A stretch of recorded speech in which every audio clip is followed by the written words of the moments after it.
Gusto ko po maklarify regarding retirement benefits ng mga teachers. Kung tayo ay nag-retire May 4, 2023 at ang bonus ay na-release sa May 15, 2023, entitled pa ba tayong bigyan ng bonus? Please explain lang para klaro sa amin. Okay, so sasagutin po natin yan sa episode na ito. Pero I believe na mayroon na po tayo mga previous videos na tumutukoy po tungkol dyan, no? Kapag yung asapin po is mid-year bonus.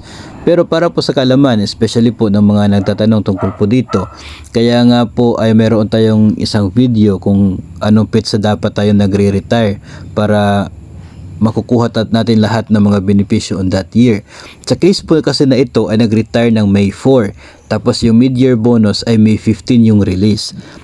Sadly, ayon po sa guidelines ng atin pong mid-year bonus, ay kapag ganito po yung nangyayari, hindi na po talaga eligible. Wala na po matatanggap na mid-year bonus pagdating ng May 15 kung ang retirement mo ay May 4. So ito po yung sinasabi doon mismo sa budget circular ng DBM. Those who have rendered a total or an aggregate of less than 4 months of service from July 1 of the preceding year to May 15 of the current year. So yun po yung mga less than 4 months until May 15. And those who are no longer in the service as of the latter date, so ito po mga wala na po sa serbisyo as of May 15, shall not be entitled to the mid-year bonus.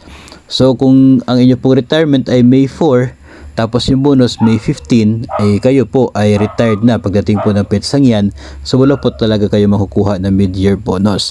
Kahit po yung retirement po ninyo ay May 14, ay wala din po kayong mid-year bonus kasi pagdating ng May 15, hindi na po kayo part ng agency. Kayo po ay separated na from the service, separated from the agency, so wala na po kayo makukuha na mid-year bonus. So I guess ay magiging klaro po ito, no? Ito pong sagot natin na ito doon po sa nagtatanong tungkol po sa kanya pong mid-year bonus matapos po siya magretiro noong May 4.